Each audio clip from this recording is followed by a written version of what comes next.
showcasing local talent, professionals, and everyday people making Salt Lake City what it is today. It's time for another episode of the I Am Salt Lake podcast. I want to welcome you to episode 203 of the I Am Salt Lake podcast. My name's Chris Hollifield. I am the host. Welcome to the show. Welcome to my podcast. Thank you so much for checking it out, however you stumbled upon it, however you're listening right now. Thank you so much. I got a great show today. Sean Whalen, founder of Lions Not Sheep, joins me.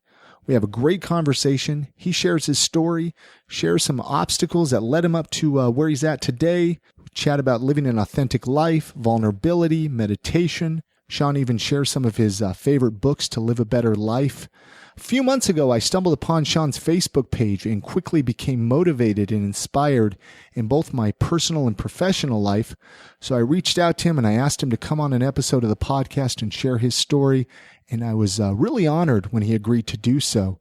So I'm going to be playing that here for you in just one moment. I do want to tell you about our sponsors for this episode, Oleo Skin. Their website, oleoskin.com. Go check it out. Tons of locally made beard and skin oils, locally made right here in Utah. They actually have a beard wash that's all set to be released here in the next week or so. You're going to want to check this out. They gave some to me a few weeks ago, so I've had an opportunity to try it out, and I quickly fell in love with this. I've been looking for a locally made beard wash, so I was really excited to try this out. You're going to want to go check it out. oleoskin.com is their website. I also want to tell you about Club 50 West, located right in downtown Salt Lake City, right at 50 West Broadway. They have all kinds of comedy, music, live shows going on there. Their website, 50westslc.com, is where you can see a complete lineup and find out more about this venue. And speaking of Club 50 West, I'm sure you've heard by now about the next I Am Salt Lake Live I'm doing. It's going to be Friday, January 22nd. I'm going to be chatting with Kat Palmer, Jay Whitaker, and Richie T. Stedman. Tickets are only $5 at the door. The show is sponsored by Slug Magazine, slugmag.com. Plan on coming out. It's going to be a fun night. I'd love to meet everybody. I'd love to meet the listeners. Come prepared. We're going to open it up at the end of the show for audience questions. If you have any questions for myself or Kat Palmer, Jay Whitaker, or Richie T. Stedman, it's going to be a fun night. So hopefully I'll see you all there. This interview with Sean Whalen was recorded at the AMR studios right here in Salt Lake City, AMR.FM. Many thanks to them. Many thanks to John Farmer for his support. So I'm going to stop the intro now, and we're going to jump into the conversation that I had with Sean Whalen, and as we find out his story and find out more about Lions Not Sheep.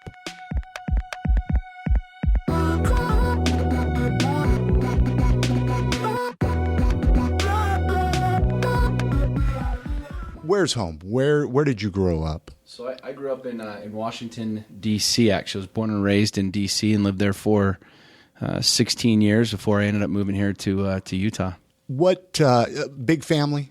Small family? Small family, small Irish Catholic family. Both of my parents were born and raised in the Bronx in New York City. You know, I have one younger brother, and moving here to Utah to the kind of the big family hub was a big change. You're pretty close with them, or? Oh yeah, super close to my mom and brother. Don't really have a relationship with my dad. Dad's kind of off doing his own thing, which is totally cool, his own gig. But mom and I are really close. Brother and I are really close. So yeah, really really tight knit, but small family. Were you the type of kid that got into trouble a lot, or were you a good kid? From what you can remember? So I can remember a good portion of it. There's a couple of years that I don't quite remember. It's a bit of a blur, but I was actually really, surprisingly enough, because I'm so outspoken now and so out there like in social media and stuff, but I was actually a really, really quiet, I was the quiet fat kid. I got picked on. I didn't really have a whole lot of friends. I was like really, really, really reserved. Sure. And something happened. I mean, I got into trouble like everybody else. We snuck out and thought it was fun to throw snowballs at cars and, do stupid shit like that. But it wasn't until I was a teenager that I kind of started to find my own voice and become a little bit more, rebellious of sorts. But I was actually a really quiet, reserved kid, believe it or not. What do you think it was that got you out of your shell, though, when you were younger? I don't know. It was weird because I was just really, really scared as a kid, like to just be outspoken. And I think it was getting into high school, I was always like the chubby kid. I was always the fat kid.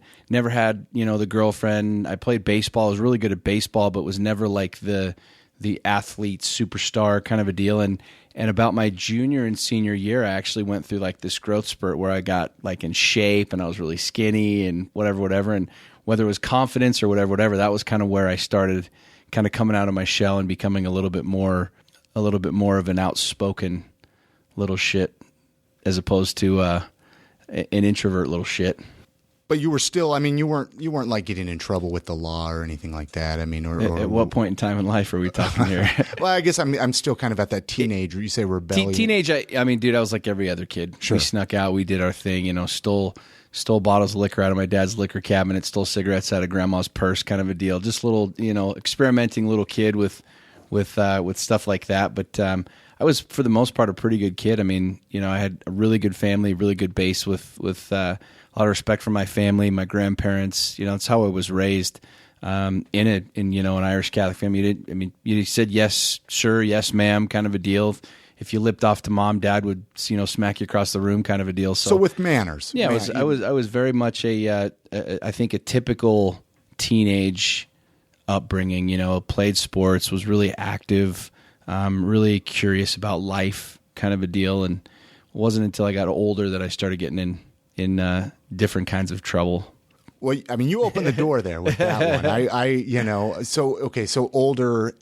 What, I mean, so like high school, my once my parents split up, it was weird, man, because I was born and raised in DC Catholic, right? And so I actually joined the Mormon Church when I was in DC, believe it or not. For what reason? So my mom was LDS, my dad was Catholic. Parents split up, sure, and it was just kind of like the boys hadn't been baptized, and so let's get them into the church. I mean, those the home teachers, the visiting teachers, they were all there. Once my mom split up, and they were kind of everyone helping mom through this divorce and the whole thing. And so it was just this natural thing where the missionaries came in and, I'm 15 years old, 16 years old. And they're like, you got to join the church and the whole thing. We're like, yeah, cool. Great. You know what I mean? It was just that didn't really understand anything about it. It was just doing it because that's what everybody else was doing and where everybody else was. And so that's what, but this was in DC. So this was in DC. So you weren't even in Utah. No. So this is the interesting thing is when I moved to Utah, my parents had just split up, and my mom was kind of this thought like, hey, listen, this is where all the Mormons are. Sure. And now that we're Mormon, like, let's go out and be with all the Mormons. Like, let's go to this Zion place. And so here's this single mom with these two, shithead boys who move across the country, show up in Utah, and I was the snowboarder, skater, kind of a little rebellious kid. And I moved here to Utah expecting that it was just like angels walking around and everybody was like perfect and no one did anything and this and the other, and came to Utah and it was a completely different experience than what I thought it was going to be. What was your first thought when you came to Utah? Well, first of all, there's tons of hot girls, which is awesome, which is really cool. But I mean, I'm still in high school, so it's at the time, it was my junior year of high school. But it was just a really, really, really interesting environment. Everybody was like super, super, super religious. Everything was Mormon. Everything was shut down on Sundays. Like nobody did anything. It was kind of like this new culture for me. But what was really interesting to me and what stuck out the most was, now looking back at it, 20 years later, the kids that I was out hanging out with, partying on, Friday and Saturday night were the kids that were going to church on Sunday, partaking of the ordinances of church and blessing sacrament and doing things like this, but yet they were the kids that I was partying with. And so I had this really unique experience where I wasn't really sure. I had just come out of this experience where my parents got divorced, really tumultuous experience with my dad. Was that tough on you when your parents divorced? Oh yeah, totally. Because I mean, my dad was raised, in this Catholic family, and he had an abusive father, and my mom always said that if it got to a certain spot, the certain point in their relationship, that we would leave. And my dad was, he was sober for 20 something years, and it was never like a really gnarly situation. But as I got older, I kind of gained a little bit of a mouth and started lipping back a little bit and started coming into my own, and that just didn't fly with my dad. And so it was kind of a tumultuous relationship because he didn't know how to handle me. He didn't know what to do with me. You know what I mean? I was like starting to kind of become this rebellious shit that he just couldn't do anything with and didn't know what to do with. And so it was hard because I think a divorce is hard with any family, period. I don't care if it's a religious thing, non-religious thing, just divorce itself creates, a gap, a chasm. There's a disconnect between fathers and sons and mothers and daughters and everybody in the family. And so naturally it was hard on me and my brother. And I think I used that experience as kind of a scapegoat to, be a little bit more rebellious, party a little bit more, so on and so forth, mixing that into moving from DC, where I had spent my entire life, to this new culture in Utah. I mean, it just ripped the lid off of me just becoming this wild, crazy, exploring everything, doing whatever the hell I wanted kind of a deal. And now I didn't have a dad around. And, I was the kid who basically did whatever the hell he wanted. And mom would say, you can't go do that. And I'm like, piss off, mom, I'm going to go do it anyways. And so, yeah, I was a pretty rebellious kid, when I first moved here to Utah. What pulled you out of that? Or is that kind of a big question, I guess? No, it's not. We're getting right down to it with this one. This is more of the personal podcast, which is cool, actually. It was interesting because I junior and senior year, I was really active playing baseball in DC. I was a really good baseball player. And when I came to Utah, I started partying more and just was like, I would rather party and snowboard. And I ended up dropping out of high school my senior year. Yeah. And just literally we snowboarded every day. My buddies and I went up and snowboarded. And so I ended up going back and getting my, high school diploma afterwards, but spent a majority of the time just partying and smoking pot and drinking and being up in the mountains and doing all that stuff. And so what was interesting is I met a girl who was LDS. And I was LDS. She was LDS, but she was part of the culture, born and raised here, never drank, never smoked, never, had done anything, if you will, against what the LDS church standards would be, where I was the kid who had the baggy pants and was, smoking cigarettes and doing dumb shit like that. And we connected. And so it was interesting because I went through this experience where I got into some pretty serious trouble here with some kids, and we were just being dumbasses. And I spent a couple nights in county jail.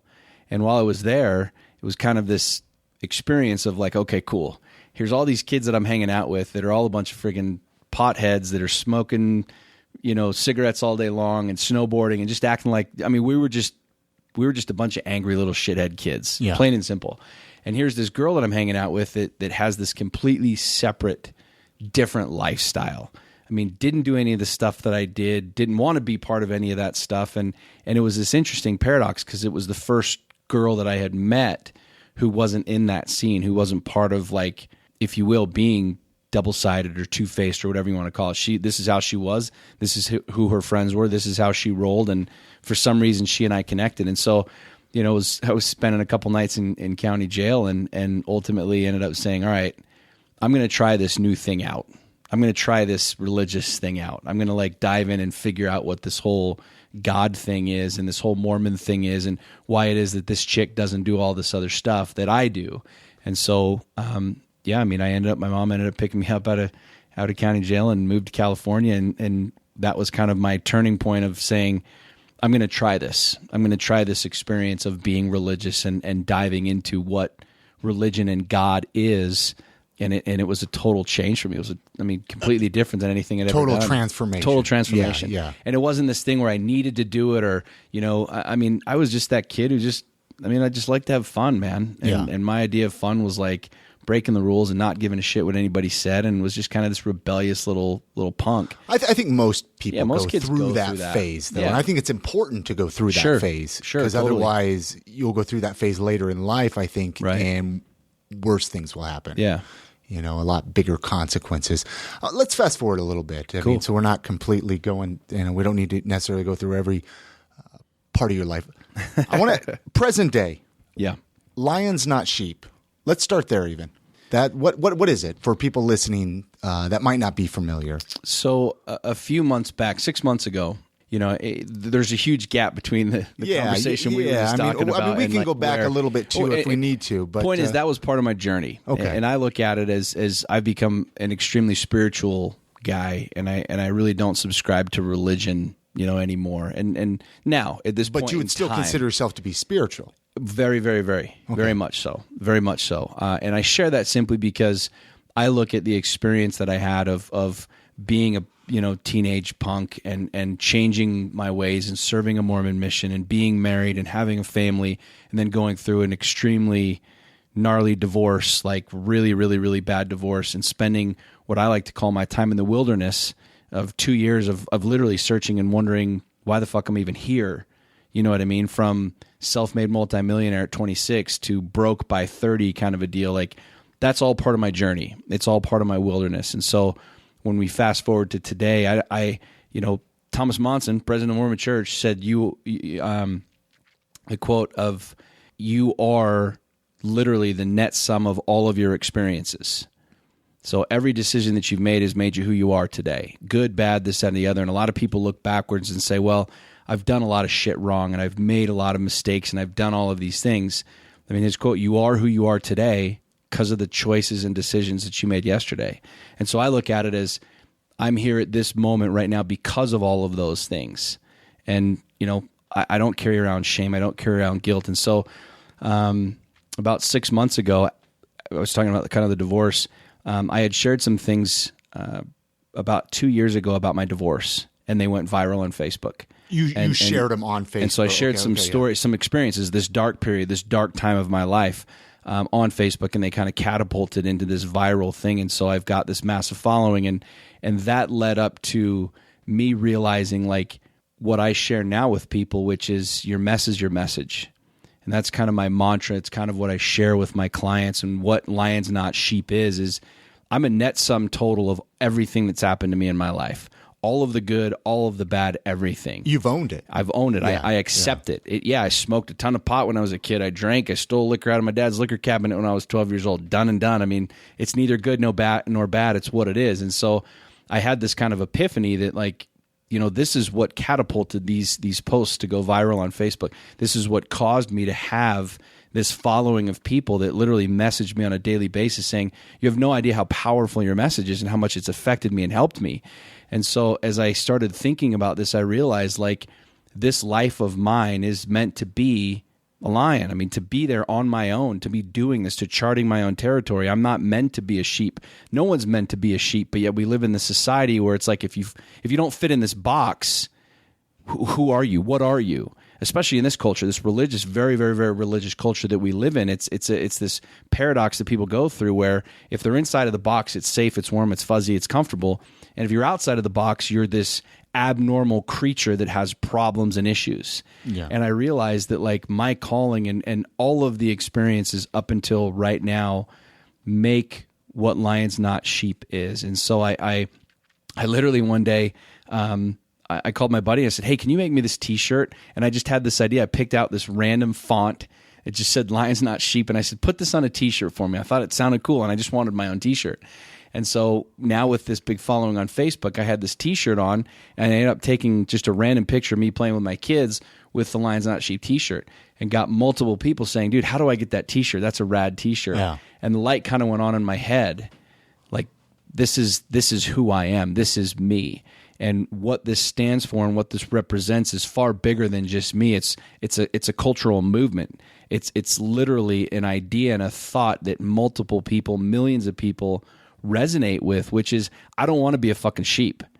I don't want to be doing, drinking, saying the same thing that everybody else is doing. Like, I feel this uniqueness. I feel this identity. I feel this same thing that you're saying, which is I've experienced all of this shit in life and it doesn't make me bad. It doesn't make me less of a human being. It doesn't make me less qualified, less important than anybody else. And so Lions Not Sheep has literally evolved and morphed into a brand where I have multiple facets to the business now. We've got the clothing, we've got, the Lions Not Sheep experience, which is a real, it's a 3-day practical, in-depth experience where men fly from all over the world to come work with me, to train and to understand and to coach with me on how it is that I've been able to achieve what I've achieved, being in that dark, that darkness and rising into that spot where I can be okay with who I am. So it's, I guess it's a long answer to the question of, what it is, but that's what it's morphed into. Talk about the 3-day thing, because I'm intrigued. I want to take it. Where is it at? I mean, it started. I had a good friend and a mentor of mine, Jesse, And I went down to his house in Austin, in Texas, for a couple of days, and he's been a mentor of mine for quite a while. And he and I were talking, and he's like, man, you need to share more. You need to open up more. You need to give the gifts that you've got, the tools that you've got, the things that you've been blessed with to the world. And, it was hard for me to wrap my head around that, because you think about that in kind of a presumptuous way. And I started realizing, like, all of everything we've talked about, from being the young kid, the juvenile delinquent, to, growing up and getting married and getting divorced and going through all of these experiences, most people will never share those. Because we're scared. We're scared of it. And why? Because it doesn't fit in the society's norm. It's outside of the box. It makes people uncomfortable to talk about divorce and things and darkness and fear and suicide and all these other things. And I'm realizing that, like, 99.9% of human beings have this darkness, and they don't know what to do with it. They don't know where to go with it. And so, I felt through this experience with Jesse that I needed to share this. And so I literally put a post out there and said, look, I'm going to run a 3-day event here in Utah. You come to my hometown, you spend 3 days with me, and I'm going to share with you how I came out of this. I'm going to share with you the tools. I'm going to share with you not only my story and my journey, but what I do every day to get myself out of this, this darkness that continues to, it will never go away. It's deep within every single one of us. And so, the 3-day experience, the Lions Not Sheep experience it's extremely, extremely intense. It's physically, emotionally, psychologically demanding, because I realized that, like, I'm one of the most stubborn human beings on the planet, and I went down deep into that darkness. And it took me 2 years of literally going through what I call my own wilderness to find ways to get the hell out. Sure. And ultimately, daily, every single day, create patterns and habits that I do with my relationships, that I do in my business, that I do with my body, that I do with my children, to keep me at a level where I can be actually functioning and producing and productive, versus in this quagmire of darkness and insanity and self-pity and loathing and all this other stuff. So, the Lions Not Sheep experience, it's really incredible. We've got the next one coming up here next weekend, and it'll be my third one this year. We have over 600 people on a waiting list right now to come to this experience, because at the end of the day, I don't believe in theory. Theory doesn't produce results. We can talk all day long, but what are the actual results? Like, results are what people are after. Results are what people want. Do you have more money in your bank account today than you did yesterday? Yes or no? That's how you can gauge the successfulness of your business. Are you more connected with your significant other? Have you dated her? Have you gone into that space of creating that relationship? You know what I mean? And are you in better shape than you were last month? These are the questions that we ask, and ultimately the results don't lie. The results are not bullshit. And so that's what Lions Not Sheep is really, like, ruthlessly committed to, is results. Getting results for these men who have gone through life thinking that because they're outside of this box, that they're not normal, that they're abnormal, that they can't achieve what it is they want to achieve. And I say to that, bullshit. What do you think the biggest problem with, like, modern day man is? Like, the biggest, or is that kind of a tough question to answer? It's a deep question. We can go on for hours and hours and hours of that. But our society has been sedated and neutered. The modern man has been neutered. Case in point, I shared a Facebook post a few weeks ago about ravishing your woman. Okay, I'm in a relationship with a beautiful woman, and the conversation continues to come up in Lions Not Sheep about these relationships and how you function in these relationships. And I shared a post where I said, listen, fellas, your woman wants you to show up. Your woman wants you to grab her and just own that experience. Yet we live in a society where, we sit on our phones and we text, and check our fantasy football leagues, and we call across the room to her and say, hey, babe, should we get lucky tonight? Should we do it tonight? Kind of a deal. And she doesn't want that shit. She wants a man to come over and grab her and make her feel the energy, and for you to have the confidence to do that. And I shared that post on Facebook, and this guy literally came out and he said, that's borderline rape.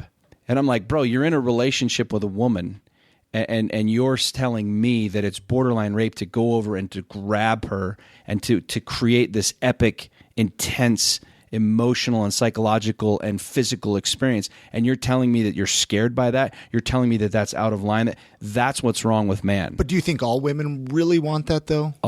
I mean, if you polled 100 women, I bet you 99% of them would tell you that. I find it's interesting because when I got divorced, I started reading how to date, because it's tough after 12 years you're with the same person. Oh, yeah. It's like you don't even know what the fuck to do. You're like, how do I redo this? How do I get back out into the game? And I find it so hard because I find every person to be so different. So I don't know. I mean, I do agree though with that though. There is like you said, a confidence and there's a confidence in being who you are. Sure. And this is what is, the question was, what's wrong with man, if you will. Yeah. I don't really know if anything's really wrong. Sure. I think that we're headed down a really unique and interesting path, and that is the sedation, literally, of mankind. Men have been neutered to literally, even from the time we were kids, sit down, quiet down, don't run, don't touch the deal, be quiet, don't speak up, don't do this. So from the time we were children, we've been programmed and taught to be inside of this box. And if you go outside of this box, if you create this epic experience, if you create what's authentic and genuine and real in today's society and the society we're living in, it's weird. Yeah. It's awkward. It's awkward to talk about. No one talks about politics, sex, money, religion, right? These are like the things no one talks. Yet that's the only shit that matters. That's what makes us tick. That's what happens in your life and my life daily. Relationships with other people, politics, money, businesses, life, children, kids. But yet all we want to talk about is fucking rainbows and kittens. Why do you think that is? We've allowed. We could go off on media and this and that. And all kinds absolutely, of crazy absolutely. Shit, I think it's happening simply because there are fewer and fewer men who understand what we're talking about. There's fewer and fewer men speaking up on authenticity. And this is the reason I feel truthfully that my Facebook and social media has gone the way that it's gone and it's exploded with growth is because I share shit that's real. Was that tough for you though at first? It was because even going back to the viral thing when you mentioned that. Okay, so you shot that out there and then all of a sudden you start getting all these messages and you're like, did it freak you out a little bit though? It did, but here's what's interesting. Hold on 1 second. Your microphone is cutting out there for some reason. My back end? Oh, you're good. You're cool. Good. Sorry. So this is what's interesting, and not very many people know this. This is kind of a unique little insight. When I went through my divorce about 5 years ago, I was in a really, really, really dark spot. Dark spot. I was like, I moved out of the big house into the 1-bedroom condo and basically just did everything self-destructive you could ever imagine to try and numb the pain. I ended up hiring a coach. I didn't believe in coaches. I didn't believe in mentors. I was like, what the hell is somebody going to teach me? I've been very, very successful. I've got it, what everybody would consider this great life. So I ended up hiring a coach. And at the time, I had been just spewing anger and hate and just this vile on Facebook. And I was just an angry, bitter prick. Plain and simple, I was angry at the world. I was angry at church. I was angry at God. I was angry at my ex-wife. I was angry at her family. I was angry at all of our friends who sided with her. I was just angry with everybody. Sure. And this guy that I hired, I was banging my head against the wall over and over and over again. A lot of my clients, a lot of guys who come through Lions on Sheep have experienced this through the divorce. And how do I truly get over this anger and the ferocity and the bitterness and shit like that? And I hired this coach, and he issued me a challenge. One of the very first things that he had me do is he said, I want you to write her a letter and tell her what you appreciate about her, to my ex-wife. I'm like, look, bro, you don't understand it. Truthfully, I'd probably throw in front of a fucking bus if I had the option right now. You want me to write her a letter and tell her what I appreciate about her? And he said, yeah, that's what I want you to do. And it took me almost 2 months, almost 2.5 months to write that letter. To find it within myself to do that, and I did it, and that was kind of where my transformation started happening, and I started studying and reading and praying and meditating, and what he shared with me, he said, I want you to write down every day your thoughts that you have through this morning study, this morning regimen that I started implementing. This is what I teach at Lions Not Sheep. Guys literally wake up in the morning, frantic, trying to slam down our coffee, get the kids ready, fighting with her, fighting with him, the whole thing. And then all of a sudden, that's how our days end up going is just this frantic, reactionary creature.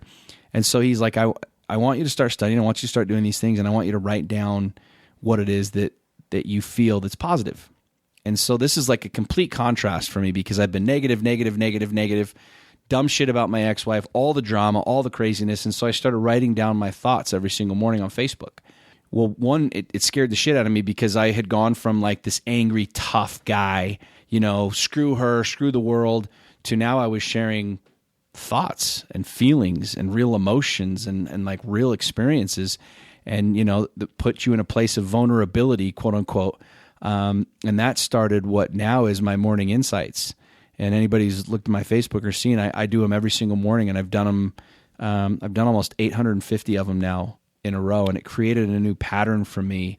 But that was kind of the launching point into me feeling comfortable sharing what was authentic and what was real. And ultimately, that's what led me to sharing the post that I did about my ex-wife and the divorce that went viral. That's, I gained 50,000 followers and literally did dozens of interviews and spoke to men's groups and women's groups and divorce groups about this experience that I had gone through and stuff. So, what does your daily morning routine look like? What is it? So every morning, I mix it up frequently, because I have like severe ADHD and I get bored with things easily, and this most and people the other. do. But most people do. My morning is mine.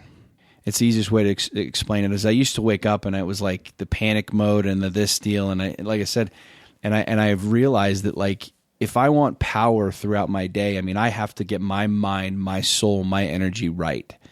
Because if you notice like how we are as reactionary creatures, it's like a guy cuts you off on the road and you get flustered, and then that flustered turns into I'm going home, and now I'm mad at her, now I'm mad at the kids and this and that, and it just kind of snowballs from one thing to the next. And so I started studying and meditating every single day, and without question, I think probably the single greatest thing that I've learned over the last 5 years would be meditation, would be the art of meditation.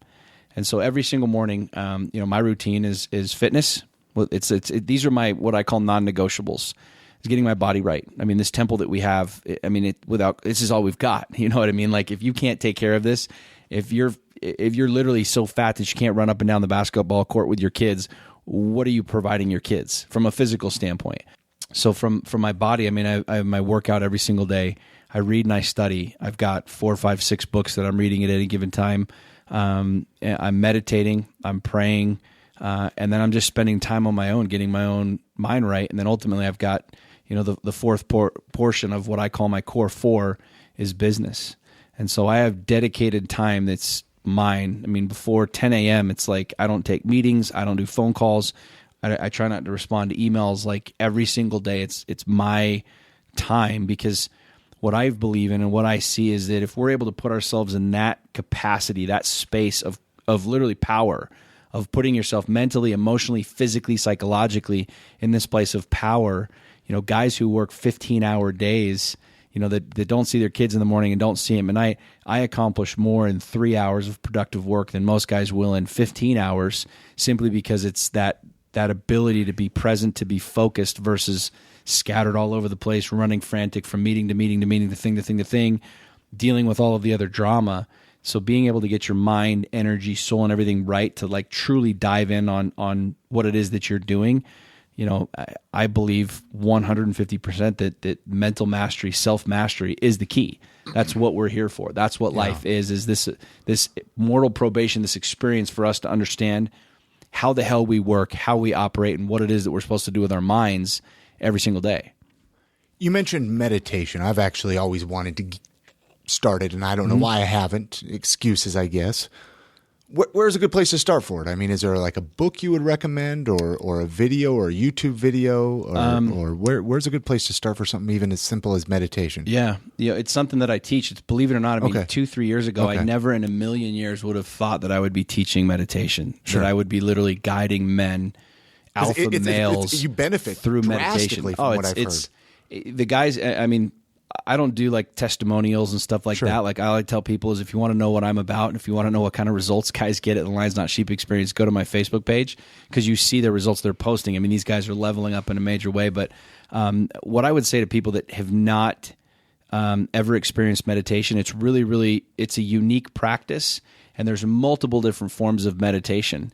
So what I would say is find someone that teaches meditation, find a coach, find a mentor, find a school, find a practitioner who teaches meditation, and let them guide you through it. Literally, there's 100 different ways to meditate. And so there's not any one particular way that, is the right way or the wrong way or this, that, the other. I mean, my meditation over the last 3 years has evolved tremendously from Om meditation, which is what you see like the Buddhist monks doing, sitting Om, that type of meditation, to ascension meditation, which I learned from the Ashaya monks almost 3 years ago, which deals with like the actual psychological relativism of your brain to certain words and certain phrases, and people refer to those as mantras, coming up with your own mantra type of deal. So there's lots of different ways to meditate, but it's like, I just didn't know if there was like a good place to start, or truthfully, Google. Yeah. I hate to sound simplistic, but find someone who can teach you, because it's just like anything else. It's like any other practice. It's like any other business. It's like any other sport. It takes practice to do it. Your mind's not used. It took me almost a year to actually start being able to literally focus on meditation. I took Adderall for 7 years. Severe ADHD. I'm bouncing all over the place. My mind is racing 1,000 miles an hour. And I now have practiced meditation for so long, so intensely, that I can shut my brain off in a matter of like 90 seconds. Really? I can literally pull my truck over, run through my ohms, run through my mantras, and literally set my iPhone timer for 5 minutes and be able to completely shift my paradigm. Move myself, my mind, into a completely different reality and paradigm from wherever it is. So, dude, that's power, man. That's great what meditation, stress levels, dude, and anxiety. You talk about being able to, in the middle of your day, I don't care what you're doing, I don't care what your job is, I don't care what you've got going on. When you have the ability to take... Hold on 1 second. I don't know what... I don't know. I'm getting... Am I good? Well, hold on. We're getting... I'm not sure why I was cutting out there. I'll figure out a way to piece all. I can't even remember where you were at, or meditation. Pulling over in the car. 5 minutes. 5 minutes. Your stress levels is good. Let's jump to the next question here. What is a characteristic that you think every leader should possess? A character trait that every leader possesses, that should possess, should possess. That's a good question. I'm going to go with the word authenticity. Authentic. There's. I know that's kind of got a cheesy play on it now, and there's a lot of rhetoric around it, and a lot of different ways to construe that word. But there's the ability that a leader has to be able to stand out on his own. You know what I mean? Like when we hear the quote, "When the high tide goes out," you see whose pants are pulled down, kind of a deal. Like a leader, in my opinion, has to be able to chart his own territory and be okay with where he is. I catch a lot of shit on Facebook. I've got a massive amount of critics on Facebook, and I've wondered at times, like, is that because I'm saying the wrong things, or I'm doing the wrong things, or is that because I'm saying the right things and truly engaging and sparking conversation that's that deep and that meaningful? You know what I mean? And I truly believe that if you look at most leaders through history, you look at Martin Luther King, you look at, guys who have created revolutions, they did shit that was out of the norm. They were able to chart their own territory and stand in a place of, if you will, desolation, stand in a place that's lonely because no one else is standing there, and they're able to do it confidently. So to me, it's a huge trait of, in my opinion, a good leader is someone who can stand on their own, with conviction, with power, and do it authentically. It's tough to be authentic, though. It really is. I've struggled with it myself. Well, think about the word vulnerable. This is something that I read in a book. Brene Brown, totally forgot her name, in a book called Daring Greatly, and she talked about the word vulnerable, and this is something that was radically powerful for me. I read tons and tons and tons and tons of books, but she talked about the word vulnerable. And I'll ask you, what does the word vulnerable mean? What does it mean to you? Put yourself out there, I guess.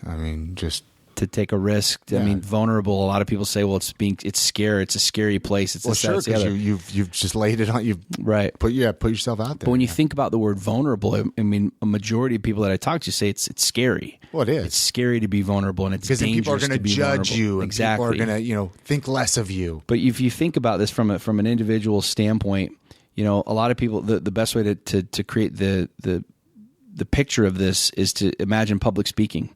A lot of people are scared of public speaking, and so the vulnerability is like, I'm going to get up and I'm going to do this public speaking. And vulnerability is this scary thing, and it's risky. People attribute the word risk to vulnerability. It's really risky to be vulnerable. Why? Because I might get my feelings hurt. If I create this vulnerability and say what I really feel or say what's authentic and pure, I might get judged for it, so on and so forth. But if you really strip everything back, how many times have you stood up in front of a group of people and shared something and just felt this just amazing power come through you that you just accomplished this thing? Oh, yeah. That you just did this thing. And so I'd have most people consider that vulnerability is not risk. Vulnerability is not scary. Vulnerability is not what most people would think it is. Vulnerability is the ultimate form of power. When you can create vulnerability, when you can create the authenticity and realness, scares the shit out of you. Is that not the most ultimate form of power? Why? Because you've now achieved something that you didn't otherwise have. You've moved yourself to a new level. You've accomplished something that you were terrified of accomplishing. Perfect examples of public speaking.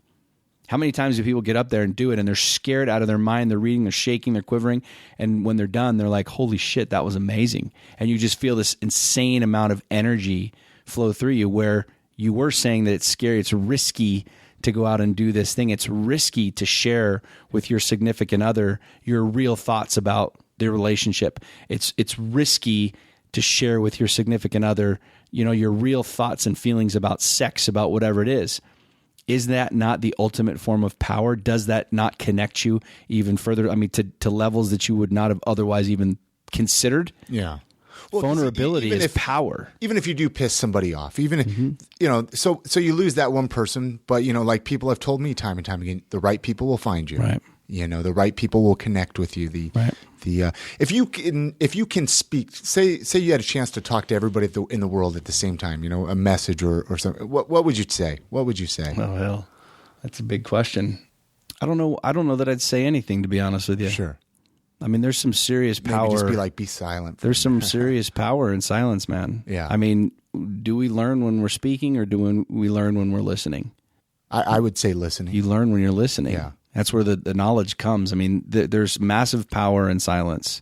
That's one of the things that I share with my guys in Lions Not Sheep. I mean, we spend a good portion of, they spend a lot of money to come here. We spend a lot of the time in silence.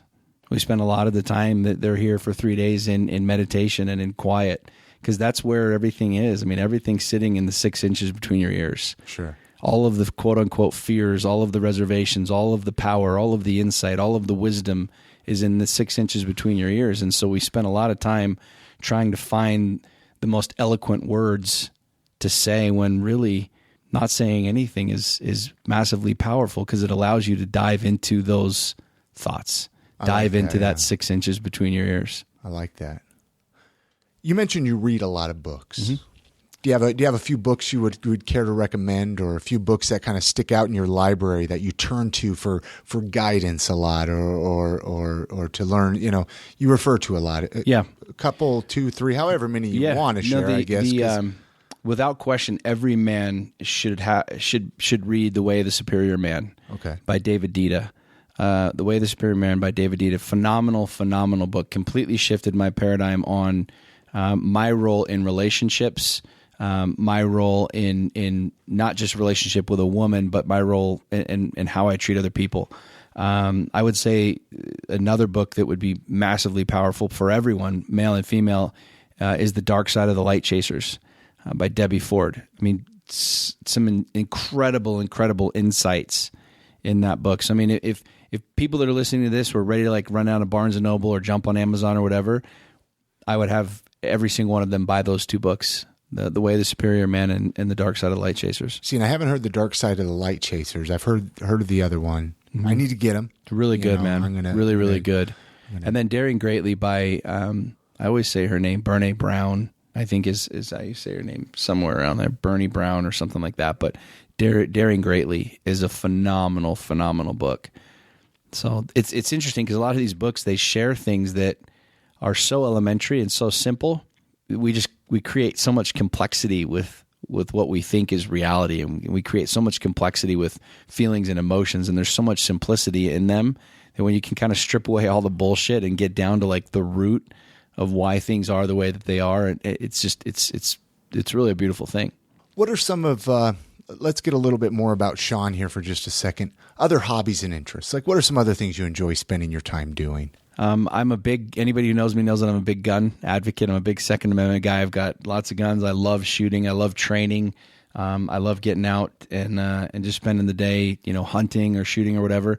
You're in Utah, man. I'm in Utah, man. What's really interesting is I started hunting last year for the very first time. Really? Yeah. So I've lived here. It's kind of like I was married for 10 years, had never been to Moab. It wasn't until I got divorced and was dating my now girlfriend where we're like, let's cut out to this place called Moab and 4-wheel or whatever. And now I'm like ridiculously addicted to it. So I'll take my Land Cruiser and my dogs any chance that I can.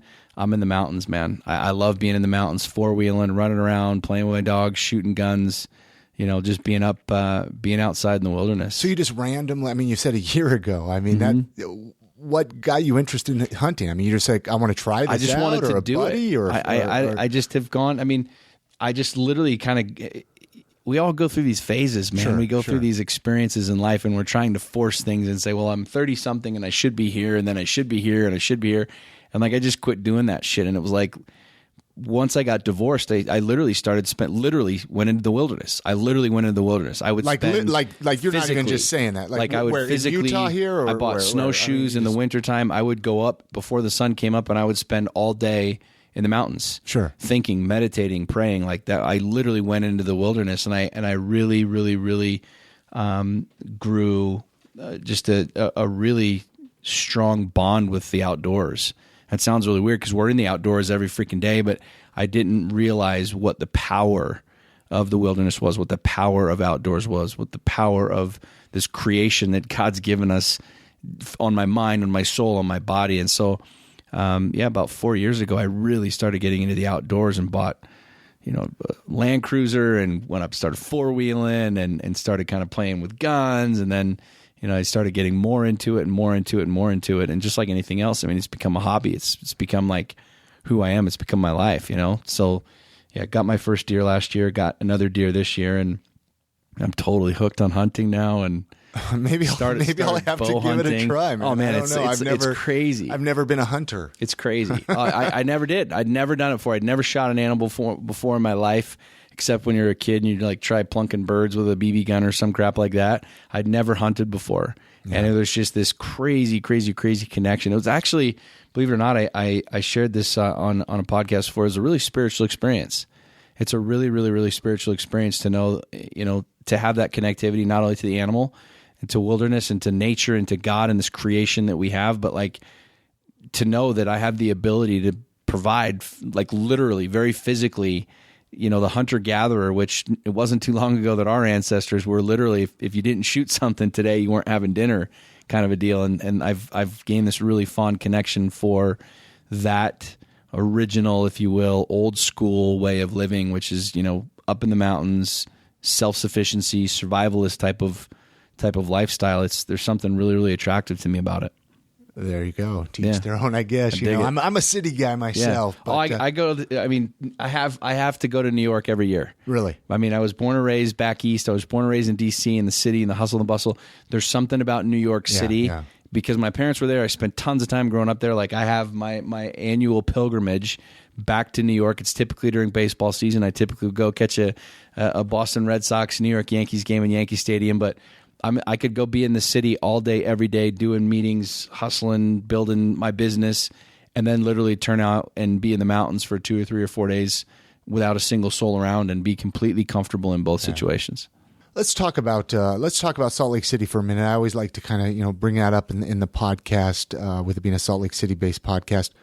What would you change about Salt Lake City? Is there anything you would change about Salt Lake City that you would like to see different? Change is such a unique word, man. Change, I think, people typically that have a lot of anxiety are focused on the future, and people that struggle with depression are typically thinking about yesterday. They're worrying about all the shit that they have no control over, and just like I have no control over tomorrow, why am I worried about it? You know what I mean? I don't know that I'd really change anything. I love right now. I love the experience of today. I love the experience of like sitting here, right here. I mean, there is no 2 or 3 hours ago. There's no 2 or 3 hours from now. You know what I mean? So I look at Salt Lake, and it's super eclectic. It's super diverse. It's magnificently beautiful. The mountains, I mean, the scenery, the people, it's phenomenal. It's perfect, exactly how it is. Dude, I love that response, though. I love that. And I could learn a lot from that, because I think sometimes I worry too much about the future, the what ifs and the what buts. And dude, there's real talk. I could literally walk out of here and get hit by a bus, and that's it. Like my ticket could be punched tonight. And so I really, truly, firmly believe in like now. Yeah. Like this is what I've got. Like sitting here having this conversation of authenticity, of real, like here, right now. There is no tomorrow. I mean, truthfully, there could, for many, many people, for people listening, there might not be a tomorrow. I mean, real talk, there might not be a tomorrow. And I've got zero power or control over yesterday. And so, that's the reason I get big into politics, and I talk about politics and what would you fix and what's wrong with the country. And there's tons of shit that's not going right. There's tons of shit that's not working, but it's kind of like, what would you change and what would you do? It's like I'd stop, you know what I mean? This conversation of all of the things that are wrong and say, all right, where are we at right now? Like what's happening right now? Like right here, right now, what do you and I have control over? Because there's nothing we can do about yesterday, and there's not a damn thing you and I can do about tomorrow. Let's say somebody was visiting Salt Lake. Is there like a special area or even outskirts of Salt Lake? Is there something you'd say, you got to go check this out? Go visit this, or go experience this? I mean, first thing's the mountains. Yeah. First thing is just getting out. I mean, if you're hiker and biker, I love four-wheeling. I love getting in my Land Cruiser and just going up and finding new trails and exploring and going up, American Fork Canyon and Park City and the whole deal. I really like Park City. Park City's a cool place. I mean, there's a lot of great food up there. There's, nightlife. I mean, Salt Lake is starting to come into its own, but if you were to come to Salt Lake City and like you had one thing to do, you had one day, I would tell you to get up in the mountains, man. I mean, where you go, I don't really care. It doesn't really matter. Just go walk in the mountains, go hike a trail, go up to the top take one of the ski lifts and walk down or something like that. But there's just, to me, there's energy, there's power in this valley. And we're literally in the heart of the Rocky Mountains. I mean, this is as beautiful and majestic as anywhere in the country as far as that's concerned. So to me, it's like, yeah, there's tons of cool shit to do and little museums and restaurants and this and that and the other. But I would be remiss in saying that if you came to Salt Lake and you weren't up in the mountains for a portion of your time, you would be missing what all of Salt Lake is. Favorite local eating spots? I always ask this. It's a silly question. Got it. What do you got? My favorite place in Salt Lake to eat is Charlie Chow's. Boom. I mean, it's funny how I found that place. The Dragon Grill. The Dragon Grill, man. I absolutely love it. I've never had a bad experience at the Dragon Grill. I mean, it's not fancy. It's not anything. It's just there's something money about that place that I just absolutely love, man. I love that place. I love it. Let's run down the list. How can people find you? I mean, websites. Again, I'll put these on iamsaltlake.com website with the podcast show notes, but let's run down all of that ways right now. We're getting ready to launch SeanWhalen.com here next week. Brand new site, completely revamped site. lionsnotsheep.com, and then Facebook. So facebook.com/S Whalen. And you're on Twitter too, aren't you? On Twitter. What's my Twitter thing? I'll even look it up. I think it's Sean_Whalen. I'm like Facebook. Facebook's where my you're big at. thing, And I'll tell you what, if you're not following him, you gotta follow this guy. I mean, I'm serious. You motivate me, man. You've motivated me in a lot of aspects of my daily life. So thanks, man. It's been an honor sitting and chatting with you. Anything else you want to add to kind of wrap this up at all, or anything that we didn't touch on that you wished we would have, or? No, it's a great conversation, man. I really feel like it's interesting, like jumping right into like the past and being a kid and smoking pot and being just a total shithead hellion and whatever else. One of the things that I really firmly believe, in fact, we have been talking about, like I'm wanting to write a book, and have been wanting to write a book for quite a while, and I haven't done it. And I finally came up with, the theme and what I want to do in my book. And it really revolves around that that idea that your mess is your message. And this isn't just for public speakers. This isn't just for motivators. This isn't for, this is for everyone. Every single human being, your mess is your message. If you think through, like, every single experience you have been through leads you to right now. To the moment you're listening to these words right now, you are enough. You are complete. Like, you are perfect exactly how the fuck you are. You know what I mean? All of the quote unquote good, all of the quote unquote bad. I mean, that's something that I'm very, very, very adamant about. Again, Thomas Monson said it best. You are who you are today because the choices and decisions that you made yesterday. And I firmly, firmly believe that you are uniquely perfect exactly how you are, regardless of what you've done, regardless of where you've been, regardless of anything. Like, every single experience that you've had has made you exactly who you are. Your mess literally is your message. And so, my thought process is for parents, in teaching their kids, for business leaders, for entrepreneurs, for parents, for spouses, is to not shy away from that conversation of what the truth really is, what the reality really is. That is your message and that is your truth. And for many of us, it was a messy past. It was a messy ride, but that's what makes it perfect. My story is what makes me perfect. My story is what makes me who I am right here, right now. And I'm in love with it. I'm infatuated with the conversation. I'm infatuated with this idea. All right, many thanks goes out to Sean Whalen for coming on this episode of the podcast. All the show notes, all the links to get in touch with Sean are going to be at iamsaltlake.com/203. Head on over to the website. You can actually check out all the previous episodes right there at I Am Salt Lake. Connect on iTunes, Stitcher Radio, connect with me, all right there on the website. If you've never been there, go check it out. Lots of great information right there. Like I mentioned at the beginning of this episode, the next I Am Salt Lake Live, Friday, January 22nd, we have a really great lineup for the evening. Kat Palmer, Jay Whitaker, and Richie T. Stedman. We're going to be opening it up to audience questions at the end of the show. It is sponsored by Slug Magazine, slugmag.com. Many thanks to them for sponsoring the live show. And it's going to be a good night. So hopefully I'll see each and every one of you there.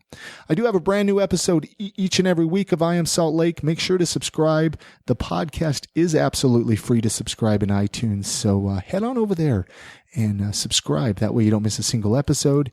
If you have not left the a review for I Am Salt Lake, feel free to do so. It helps boost the ratings, gets the podcast exposed to more people. Plus, I like to read what your thoughts are on the podcast. We've got a brand new year ahead, 2016. I'd love to know your thoughts. I'd love to know who you would like me to bring on an episode of the podcast. Feel free to drop me an email, iamsaltlake@gmail.com. Tell me who you would like me to bring on. Tell me any ideas you might have for the show. Tell me what you think of the podcast, or if you just want to say hello. I love to always hear and connect with the listeners. So everybody have a great New Year's. This is the last episode for 2015. Kind of hard to believe. So be safe out there. Request a Lyft or an Uber if you're going to go out drinking with your friends. It's going to be a fun night, I'm sure. But we don't want any accidents on the road.